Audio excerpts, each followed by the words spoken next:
noite passada da Expo Catadores, maior evento de catadores de materiais recicláveis do Brasil, e agora de manhã visita a Ocupação Isidora, na região norte da capital. Antes, ele concede uma entrevista exclusiva, ao vivo, à reportagem da Itatiaia. Muito bom dia ao senhor. Bom dia, Edilene, bom dia aos ouvintes da Rádio Itatiaia, e é um prazer imenso outra vez estar em Minas Gerais e Belo Horizonte. Presidente, por que o senhor decidiu por essas duas agendas aqui na capital? Edilene, por duas razões. Primeiro, que eu tenho uma relação com o mandato de presidente da República durante os 8 anos. Eu, todo mês de dezembro, próximo ao Natal, eu passei um dia com eles em São Paulo, financiamento, discutindo a melhoria da qualidade de vida deles. E eu pude acompanhar com muito carinho que esses companheiros e essas companheiras conquistaram uma coisa sagrada na nossa passagem pelo planeta Terra, que é a cidadania. Hoje eles têm orgulho de andar de cabeça erguida, hoje eles não têm vergonha. Hoje o cidadão está com a sua carrocinha catando papel na rua, ele encara o cara que está com uma Ferrari do lado em igualdade de condições, ou seja, porque ele é da sociedade. Ele é um trabalhador que quer ser reconhecido como trabalhador, que tem direito como trabalhador, e eu então não poderia deixar de vir aqui, ou seja, é uma relação muito fraterna com os companheiros e as companheiras, e eu me sinto muito à vontade. A ocupação é porque nós estamos necessitando começar a discutir outra vez a questão habitacional no Brasil, porque nós fizemos o projeto Minha Casa Minha Vida, que já entregou quase 4 milhões de casas, ou seja, foi o maior projeto habitacional já feito no Brasil. Nós ainda temos um déficit, e na medida que aumenta a pobreza, aumenta as ocupações. Eu vou nessa ocupação, eu estou muito otimista, porque em Belo Horizonte tem um prefeito novo, esse prefeito novo pode sentar com o governador e pode, fazer um acordo e não precisar ter nenhum atrito com as pessoas, ou seja, tentar levar em conta que a Constituição garante o direito de moradia. Então, eu vim aqui, é um sinal para a sociedade, eu tenho uma vinculação muito forte com o movimento social, e eu, então, visitar essas duas agendas aqui, e obviamente que ontem eu encontrei com o nosso governador Fidel, tive uma boa conversa com ele, e agora estou conversando com você, que é a figura mais importante aqui dessa minha visita a Minas Gerais. Muito obrigada, presidente. A oposição atribui a crise atual do Brasil aos 13 anos de governo do PT. Como é que o senhor analisa o momento atual? O senhor acha que os críticos têm alguma razão? E como é que o senhor avalia o governo de Michel Temer? Primeiro, Edilene, é uma insensatez da oposição tentar dizer que a crise é por conta do governo do PT. Veja, quando eu deixei a presidência da República, eu tinha 87% de bom e ótimo, 10 de regular e 3 de ruim e péssimo. Quando a Dilma foi candidata em 2010, não teve um candidato de oposição no Brasil, que falou mal do meu governo. Aliás, só para você ter ideia, naquele ano o Serra era candidato contra a presidenta Dilma, e o Serra começou a campanha com uma fotografia minha dizendo que era meu amigo. Ou seja, o Brasil viveu um momento de ouro, inclusive até dezembro de 2014, quando a Dilma se reelegeu. É importante lembrar que o Brasil teve o menor índice de desemprego da história, 4,3%, é uma coisa extraordinária. Ora, o que aconteceu no Brasil, e eles deveriam reconhecer isso até para ser honesto com a sua consciência, é que de 2011 a 2014, a presidenta Dilma, para manter o nível de emprego, para manter as políticas sociais, ela fez um forte processo de desoneração e isenção fiscal. Foram quase 500 bilhões de reais que a presidenta Dilma foi abrindo mão para permitir que o dinheiro ficasse com as empresas, para gerar mais emprego, para gerar mais investimento e para manter as políticas sociais. O dado concreto é que nenhum empresário reconhece, nenhum empresário agradece. Eu, se fosse a presidenta Dilma na época, eu teria isentado, eu teria acabado com a desoneração para o Estado poder voltar a arrecadar. O que nós temos de crise hoje? Incompetência. Aliás, incompetência no Brasil e incompetência em vários outros países. Edilene, o Estado, a União não pode fazer investimento, não tem nem capacidade de arrecadar, nem capacidade de investir. Os estados todos estão quebrados. Minas Gerais tem um déficit de 12 bilhões, Rio de Janeiro tem um déficit de 20 bilhões, São Paulo tem um déficit de 16 bilhões. Todos os estados estão mendigando dinheiro ao governo federal. As prefeituras estão quase todas quebradas, quase todas não vão poder pagar o 13º e, portanto, a capacidade de investimento é zero. Os bancos não estão ofertando crédito para ninguém. Os bancos só querem viver de especulação. Os empresários não investem porque não tem segurança na política. E o capital externo que está vindo para cá está vindo para comprar ativos prontos. Então a economia está totalmente parada. Ou seja, só tem um jeito de você tocar a economia nesse momento, é você ligar a roda gigante para a economia voltar a funcionar. Em 2003, quando eu cheguei à presidência, a gente estava numa situação muito parecida com essa, além da dívida externa, e nós resolvemos o problema. E eu digo sempre o seguinte: você quer ajudar a recuperar a economia do Brasil? Comece pelo nosso mercado interno. São 204 milhões de brasileiros que têm vontade de comprar alguma coisa, que têm vontade de adquirir alguma coisa, sabe? Que não podem porque não tem financiamento. Nós temos o desemprego crescendo e para você gerar emprego você tem que girar a economia e o Estado tem que fazer investimento. O Estado tem que ser o indutor do começo do desenvolvimento. O Estado tem que investir em infraestrutura. O Estado tem que dar sinais de que ele está falando sério. Porque tem duas coisas na economia de um país, Edilene, que fazem a economia funcionar: é previsibilidade e credibilidade. E nós não temos nenhuma das duas hoje, então a economia está paralisada, e quando a economia está paralisada, quem paga é o jovem que se formou, quer trabalhar e não tem emprego, é a mulher que quer entrar no mercado de trabalho para ajudar a família e não tem emprego, e é o trabalhador que perdeu seu emprego. Ou seja, então é preciso que o governo faça o seu papel, que o Estado cumpra com o seu papel, que os bancos públicos voltem a ser bancos públicos e não viver de especulação. Eu fiquei sabendo ontem que parece que vão fechar 400 e poucas agências do Banco do Brasil. Ou seja, nós estamos num momento em que nós temos que abrir mais agências, nós temos que garantir que o povo tenha acesso a dinheiro. Não é muito não, é R$500, é R$1.000, é R$400. Ou seja, é para que o povo possa efetivamente dar um pontapé inicial para começar a rodar a roda gigante. Eu, sinceramente, eu já vivi esse momento, eu provei que é possível quando a gente coloca o pobre no orçamento da União. Vamos outra vez colocar o pobre no orçamento do governo, que a gente comece a resolver o problema desse país. Agora, o senhor acha que o presidente Michel Temer consegue resolver esse problema? Que essa é uma questão para 2018. Como é que vai ser a atuação da oposição agora? Já pediram o impeachment do presidente Michel Temer, senadores também defenderam a renúncia do presidente Michel Temer. Vai ter uma ofensiva contra ele? Como é que a oposição vai agir? Olha, o problema não é tirar mais um presidente. Veja, já teve um golpe contra Dilma, porque foi uma disfarçatez fazer o que fizeram com a Dilma. Ou seja,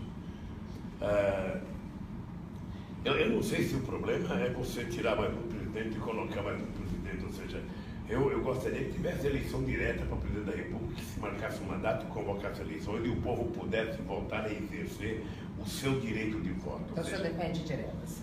Lógico que eu defendo diretas. O que eu não posso aceitar, em hipótese alguma, é que em pleno século XXI a gente tenha um presidente da República do Brasil eleito indiretamente pelo Congresso Nacional. O Congresso não foi eleito para isso. As pessoas caçaram o voto do povo ao caçar a Dilma, e nós precisamos pensar no Brasil um pouco. Ou seja, é importante que as pessoas que estão governando o Brasil, que deputados, que senadores, todo mundo pare 10 minutos para pensar no Brasil. O Brasil não pode continuar na situação econômica que está. O Brasil não pode ver o desemprego crescer. O Brasil não pode ver as pessoas voltarem a pedir esmola na rua. Está crescendo o número de crianças outra vez na rua pedindo esmola. Está crescendo as pessoas lavando para-brisa de carro. Está crescendo o número de moradores na rua porque está crescendo a pobreza. Então é preciso dar uma parada nisso. Nós provamos que é possível fazer esse país crescer, é possível distribuir renda, é possível aumentar o salário mínimo, sabe, sem causar inflação. O senhor acha que o Temer consegue? Hein? O senhor acha que o Temer consegue? Eu não acho, porque é preciso que se tenha muita confiabilidade do povo. Guilherme, quando um governante fala, é importante que as pessoas acreditem no que ele está falando. É importante que a sociedade acredite, o empresário acredite, o político acredite, o morador da cidade, o cidadão comum acredite. Eu não sei se você está lembrado, quando veio a crise em 2008, que eu fui para a televisão fazer um pronunciamento para o povo consumir. Por que eu fui fazer aquilo?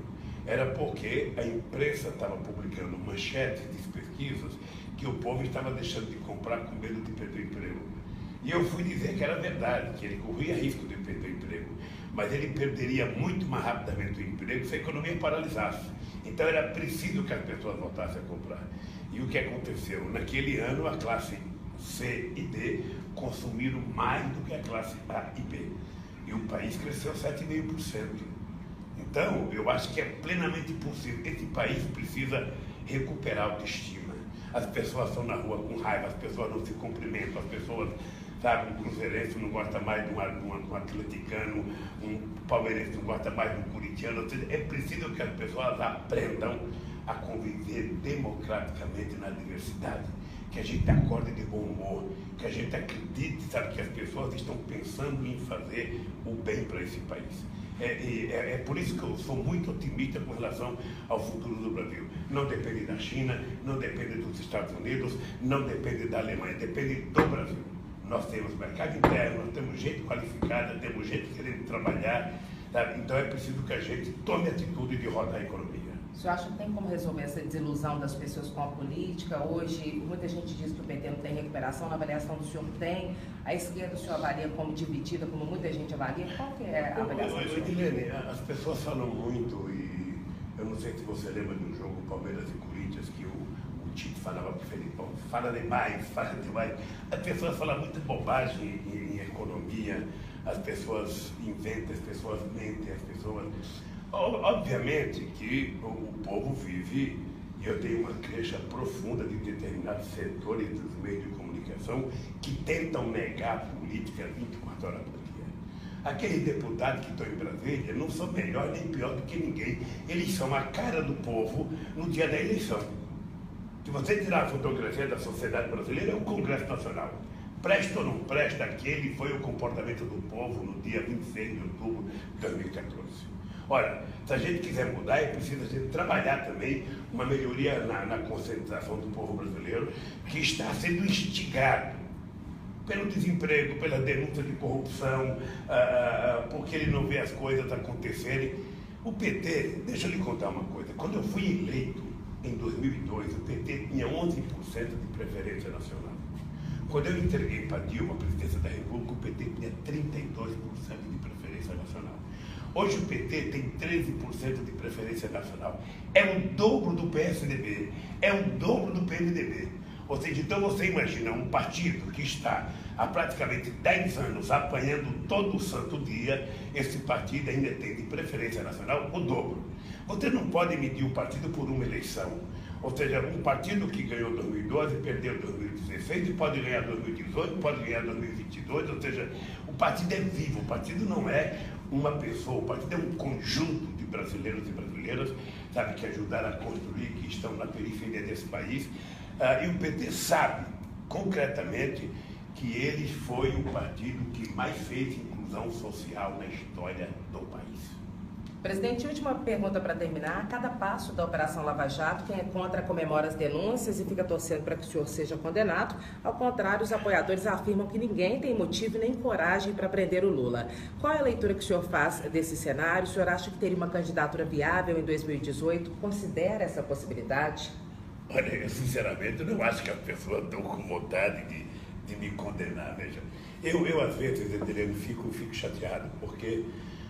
hoje você percebe que algumas pessoas do Ministério Público, algumas pessoas da Polícia Federal, trabalham quase que como serviçais da imprensa. Ou seja, é um processo de condenação via manchete, não um processo de condenação via apuração. Quando um procurador vai na televisão e faz uma exposição de 1h30, com PowerPoint e tudo, e ao terminar ele diz, não me peçam provas, eu tenho convicção, aí é demais.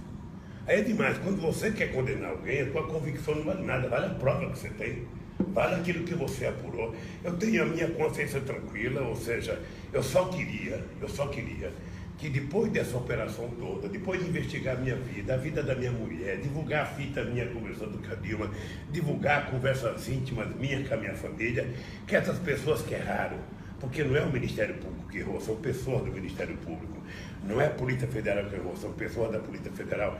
Eu só espero que essas pessoas tenham a humildade de falar, olha, Lula, desculpa, nós cometemos um erro, nós avaliamos erradamente, nós não apuramos corretamente. Que peçam desculpa, porque não é possível essa situação. As pessoas dizem que tudo isso é para evitar que eu seja candidato a 18. Eu não sei se eles querem isso, porque eu vou te dizer uma coisa. Eu tenho consciência do que eu fiz nesse país. E eu tenho um orgulho profundo, de ter sido o presidente que mais fez inclusão social, inclusive aqui em Minas Gerais. Eu sou o presidente que mais fez universidade na história do país, o presidente que mais colocou gente na escola técnica.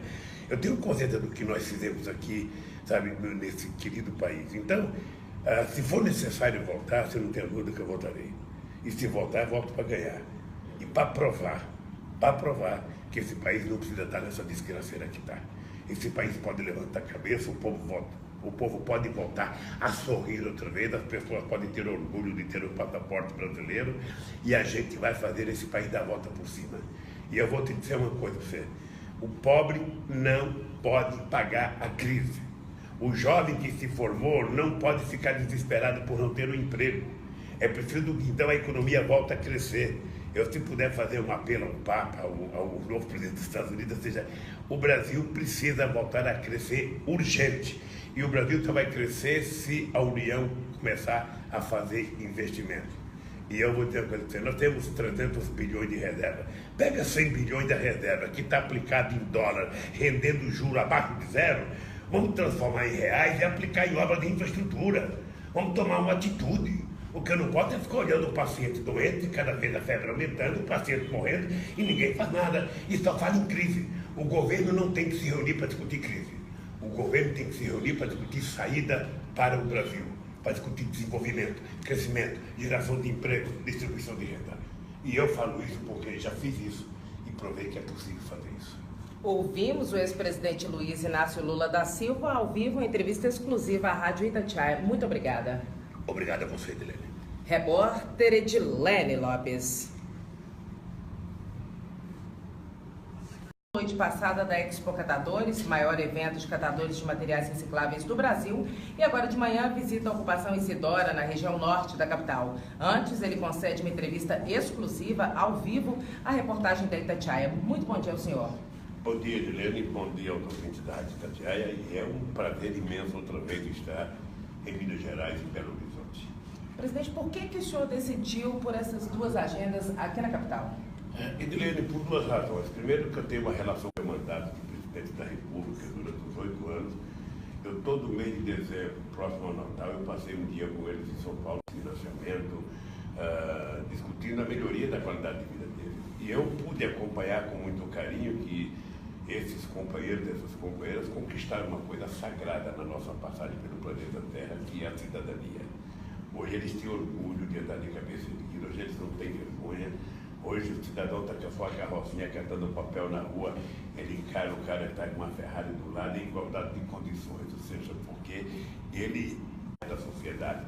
Ele é um trabalhador que quer ser reconhecido como trabalhador, que tem direito como trabalhador, e eu então não poderia deixar de vir aqui, ou seja, é uma relação muito fraterna com os companheiros e as companheiras, e eu me sinto muito à vontade. A ocupação é porque nós estamos necessitando começar a discutir outra vez a questão habitacional no Brasil, porque nós fizemos o projeto Minha Casa Minha Vida, que já entregou quase 4 milhões de casas, ou seja, foi o maior projeto habitacional já feito no Brasil.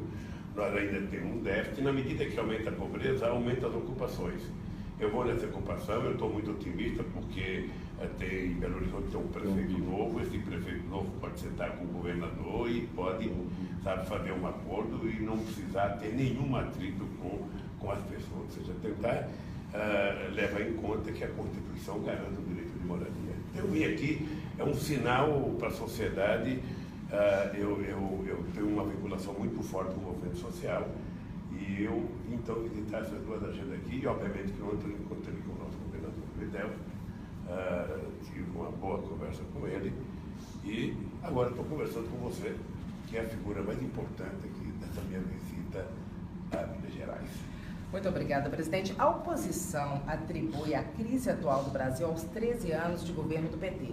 Como é que o senhor analisa o momento atual? O senhor acha que os críticos têm alguma razão? E como é que o senhor avalia o governo de Michel Temer? No mercado interno, são 204 milhões de brasileiros que têm vontade de comprar alguma coisa, que têm vontade de adquirir alguma coisa, tá? Que não pode porque não tem financiamento.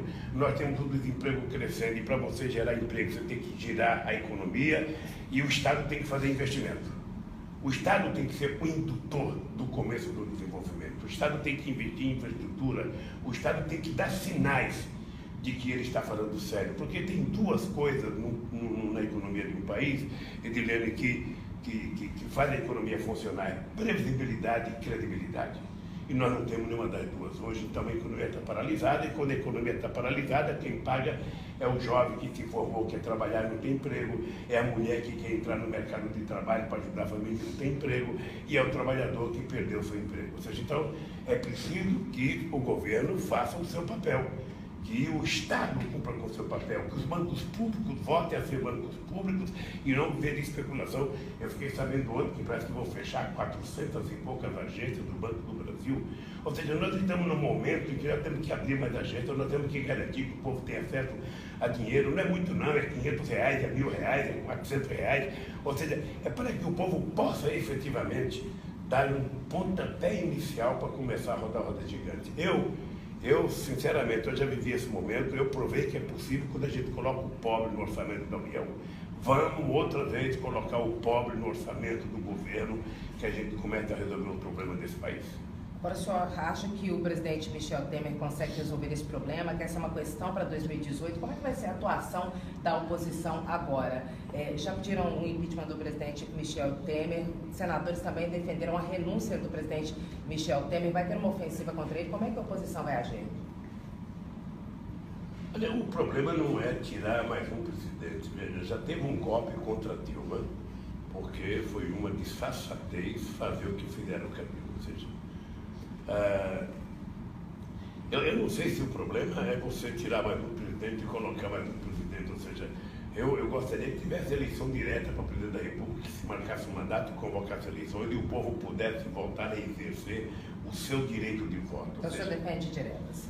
Lógico que eu defendo diretas. O que eu não posso aceitar em hipótese alguma é que em pleno século XXI a gente tenha um presidente da República do Brasil eleito indiretamente pelo Congresso Nacional. O Congresso não foi eleito para isso. Primeiro, Edilene, é uma insensatez da oposição tentar dizer que a vida é por conta do governo do PT. Veja, quando eu deixei a presidência da República, eu tinha 87% de bom e ótimo, 10% de regular e 3% de ruim péssimo. Quando a Dilma foi candidata em 2010, não teve um candidato de oposição no Brasil, sabe, que falou mal do meu governo. Aliás, só para você ter ideia, naquele ano o Serra era candidato contra a presidenta Dilma e o Serra começou a campanha com uma fotografia minha dizendo que era meu amigo. Ou seja, o Brasil viveu um momento de ouro, inclusive até dezembro de 2014, quando a Dilma se reelegeu. É importante lembrar que o Brasil teve o menor índice de desemprego da história, 4,3%, é uma coisa extraordinária. Ora, o que aconteceu no Brasil, e eles deveriam reconhecer isso até para ser honesto com a sua consciência, é que de 2011 a 2014, a presidenta Dilma, para manter o nível de emprego e para manter as políticas sociais, ela fez um forte processo de desoneração e isenção fiscal. Foram quase 500 bilhões de reais que a presidenta Dilma foi abrindo mão para permitir que o dinheiro ficasse com as empresas, para gerar mais emprego, para gerar mais investimento e para manter as políticas sociais. O dado concreto é que nenhum empresário reconhece, nenhum empresário agradece. Eu, se fosse a presidenta Dilma na época, eu teria isentado, eu teria acabado com a desoneração para o Estado poder voltar a arrecadar. O que nós temos de crise hoje? Incompetência. Aliás, incompetência no Brasil, incompetência em vários outros países. Edilene, o Estado, a União não pode fazer investimento, não tem nem capacidade de arrecadar, nem capacidade de investir. Os estados todos estão quebrados. Minas Gerais tem um déficit de 12 bilhões, Rio de Janeiro tem um déficit de 20 bilhões, São Paulo tem um déficit de 16 bilhões. Todos os estados estão mendigando dinheiro ao governo federal. As prefeituras estão quase todas quebradas, quase todas não vão poder pagar o 13º e, portanto, a capacidade de investimento é zero. Os bancos não estão ofertando crédito para ninguém. Os bancos só querem viver de especulação. Os empresários não investem porque não tem segurança na política. E o capital externo que está vindo para cá está vindo para comprar ativos prontos. Então a economia está totalmente parada. Ou seja, só tem um jeito de você tocar a economia nesse momento, é você ligar a roda gigante para a economia voltar a funcionar. Em 2003, quando eu cheguei à presidência, a gente estava numa situação muito parecida com essa, além da dívida externa, e nós resolvemos o problema. E eu digo sempre o seguinte: você quer ajudar a recuperar a economia do Brasil? Comece pelas nossas pessoas caçar o voto do povo ao caçar a Dilma, e nós precisamos pensar no Brasil um pouco. Ou seja, é importante que as pessoas que estão governando o Brasil, que deputados, que senadores, todo mundo pare 10 minutos para pensar no Brasil. O Brasil não pode continuar na situação econômica que está. O Brasil não pode ver o desemprego crescer. O Brasil não pode ver as pessoas voltarem a pedir esmola na rua. Está crescendo o número de crianças outra vez na rua pedindo esmola. Está crescendo as pessoas lavando para-brisa de carro. Está crescendo o número de moradores na rua porque está crescendo a pobreza. Então é preciso dar uma parada nisso. Nós provamos que é possível fazer esse país crescer, é possível distribuir renda, é possível aumentar o salário mínimo, sabe, sem causar inflação. O senhor acha que o Temer consegue? Hein? O senhor acha que o Temer consegue? Eu não acho, porque é preciso que se tenha muita confiabilidade do povo. Odilene, quando um governante fala, é importante que as pessoas acreditem no que ele está falando. É importante que a sociedade acredite, o empresário acredite, o político acredite, o morador da cidade, um cidadão comum acredite. Eu não sei se você está lembrado, quando veio a crise em 2008, que eu fui para a televisão fazer um pronunciamento para o povo consumir. Por que eu fui fazer aquilo? Era porque a imprensa estava publicando manchetes de pesquisas que o povo estava deixando de comprar com medo de perder o emprego. E eu fui dizer que era verdade, que ele corria risco de perder o emprego, mas ele perderia muito mais rapidamente o emprego se a economia paralisasse. Então era preciso que as pessoas voltassem a comprar. E o que aconteceu? Naquele ano, a classe C e D consumiram mais do que a classe A e B. E o país cresceu 7,5%. Então, eu acho que é plenamente possível. Esse país precisa recuperar a autoestima. As pessoas estão na rua com raiva, as pessoas não se cumprimentam, as pessoas, sabe, um cruzeirense não gosta mais de um atleticano, um palmeirense não gosta mais de um corintiano. Ou seja, é preciso que as pessoas aprendam a conviver democraticamente na diversidade, que a gente acorde de bom humor, que a gente acredite, sabe, que as pessoas estão pensando em fazer o bem para esse país. É por isso que eu sou muito otimista com relação ao futuro do Brasil. Não depende da China, não depende dos Estados Unidos, não depende da Alemanha, depende do Brasil. Nós temos mercado interno, nós temos gente qualificada, temos gente querendo trabalhar, sabe? Então é preciso que a gente tome a atitude de rodar a economia. O senhor acha que tem como resolver essa desilusão das pessoas com a política? Hoje, muita gente diz que o PT não tem recuperação, na avaliação do senhor tem. A esquerda o senhor avalia como dividida, como muita gente avalia. Qual que é a avaliação do senhor? Odilene, as pessoas falam muito, e eu não sei se você lembra de um jogo Palmeiras e Corinthians, que o Tite falava para o Felipão, fala demais. As pessoas falam muita bobagem em economia, as pessoas inventam, as pessoas mentem, as pessoas... Obviamente que o povo vive, e eu tenho uma queixa profunda de determinados setores dos meios de comunicação que tentam negar a política 24 horas por dia. Aqueles deputados que estão em Brasília não são melhor nem pior do que ninguém. Eles são a cara do povo no dia da eleição. Se você tirar a fotografia da sociedade brasileira, é o Congresso Nacional. Presta ou não presta, aquele foi o comportamento do povo no dia 26 de outubro de 2014. Ora, se a gente quiser mudar, é preciso a gente trabalhar também uma melhoria na conscientização do povo brasileiro, que está sendo instigado pelo desemprego, pela denúncia de corrupção, porque ele não vê as coisas acontecerem. O PT, deixa eu lhe contar uma coisa, quando eu fui eleito em 2002, o PT tinha 11% de preferência nacional. Quando eu entreguei para Dilma a presidência da República, o PT tinha 32% de preferência nacional. Hoje o PT tem 13% de preferência nacional. É o dobro do PSDB, é o dobro do PMDB. Ou seja, então você imagina um partido que está há praticamente 10 anos apanhando todo o santo dia, esse partido ainda tem de preferência nacional o dobro. Você não pode medir o partido por uma eleição. Ou seja, um partido que ganhou 2012, perdeu 2016, e pode ganhar 2018, pode ganhar 2022, ou seja, o partido é vivo, o partido não é uma pessoa, o partido é um conjunto de brasileiros e brasileiras, sabe, que ajudaram a construir, que estão na periferia desse país, e o PT sabe, concretamente, que ele foi o partido que mais fez inclusão social na história do país. Presidente, última pergunta para terminar. A cada passo da Operação Lava Jato, quem é contra comemora as denúncias e fica torcendo para que o senhor seja condenado. Ao contrário, os apoiadores afirmam que ninguém tem motivo nem coragem para prender o Lula. Qual é a leitura que o senhor faz desse cenário? O senhor acha que teria uma candidatura viável em 2018? Considera essa possibilidade? Olha, eu sinceramente não acho que as pessoas estão com vontade de me condenar, veja. Eu às vezes, Edilene, fico